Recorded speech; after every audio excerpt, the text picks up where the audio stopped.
Next one, transform the following equations into the form L1 plus lambda L2 is equal to 0 and find the point of concurrency of the family of straight lines represented by the equation. So ఇచ్చినటువంటి ఈక్వేషన్ని L1 plus lambda L2 is equal to 0గా చూపించాలి. అంటే ఒక family of straight లైన్గా మనం represent చేసుకోవాలి. So అలా రిప్రజెంట్ చేసిన తర్వాత find the point of concurrency of the family of straight lines represented by the equation. మరి ఎప్పుడైతే ఫ్యామిలీ ఆఫ్ స్ట్రైట్ లైన్స్ అవుతాయో, ఫ్యామిలీ అంటేనే అవన్నీ కూడా ఒకే పాయింట్ దగ్గర ఇంటర్సెక్ట్ అవుతూ ఉంటాయి. సో ఆ పాయింట్ని మనం పాయింట్ ఆఫ్ ఇంటర్సెక్షన్ లేదంటే point of concurrency, concurrent point, so దాన్ని మనం ఫైండ్ అవుట్ చేసుకోవాలి. సో ఇది గివెన్ స్ట్రైట్ లైన్. సో దీన్ని మనం మల్టిప్లై చేసుకుందాం. 2 into X 2x 5k into X, అలానే -3y into 1 that means -3y, minus into plus minus 3y into 2k 3 2 6ky plus 2 minus k is equal to 0.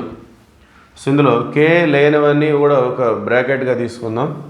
So 2x, ఇందులో కూడా k లేదు, without k, -3y plus 2.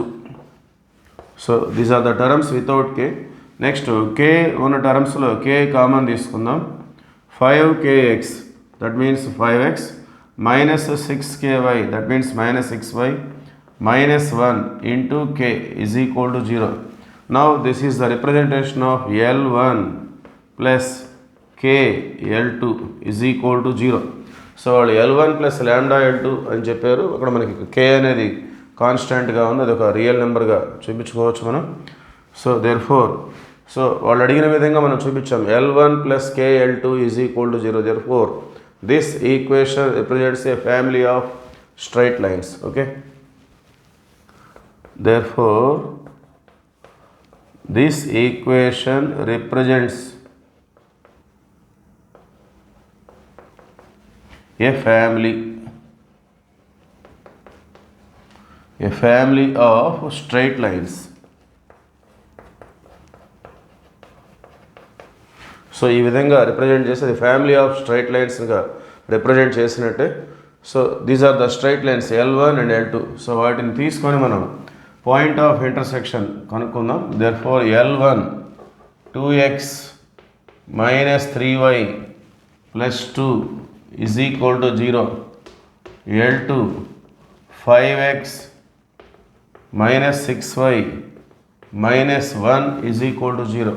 So వీటిని మనం point of intersection అంటే cross multiplication rule లేదంటే YCXY method, so ఆ మెథడ్లో మనం సాల్వ్ చేసినట్లయితే పాయింట్ వచ్చేస్తుంది. సో ముందుగా y coefficients -3 -6, next constants 2 -1, next x coefficients 2 5, again y coefficients -3 -6. So x by first ఈ రెండు మల్టిప్లై చేసుకోవాలి. -3 into -1 plus 3, next formula minus, తర్వాత ఈ రెండు మల్టిప్లై చేసుకోవాలి. 2 -6 -12, సో మైనస్ మైనస్ ప్లస్ 12. అలానే y by first we have to multiply these 2, 2 5s 10 minus and then these 2, 2 -1 -2 minus minus plus, that is equal to 1 by 2 into -6 -12, next formula minus -3 into 5 -15 minus minus plus 15 we get. Okay, so 1 by 15 -12 means 3 వస్తుంది. సో ఇక్కడ 12 plus 3 15. So x by 15 y by 12 is equal to 1 by 3. So 3 టేబుల్లో cancel అవుతుంది. So x by 3 5 y by 3 4 1 by 3 1. So 1 by 1 అంటే 1. therefore finally the point of concurrency x comma y is equal to 5 into 1 5, 4 into 1 4. therefore the point of concurrency is 5 comma 4. Okay, thank you.